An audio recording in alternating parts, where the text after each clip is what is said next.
विक्रांत घाग प्रकरणानंतर ठाण्यामध्ये आणखी एक अर्ज माघारी घेण्याचं प्रकरण हे समोर आलंय। सूचकाच्या अर्जावरून उमेदवारी अर्ज मागे घेतल्याचा आरोप विक्रम चव्हाण यांनी केलाय।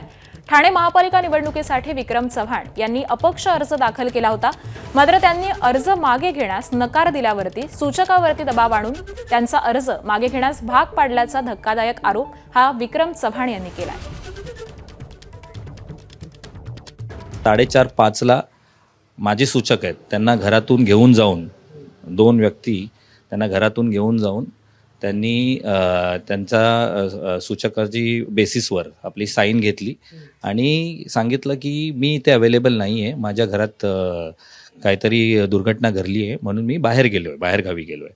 आणि ती लिस्ट आपल्या इकडे 7:30-8ला लागली। जसं मला रिअलाईज झालं तसं मी तिकडे गेलो आणि आपण म्हणजे तिकडे आपल्याला प्रवेशही करायला देत नव्हते।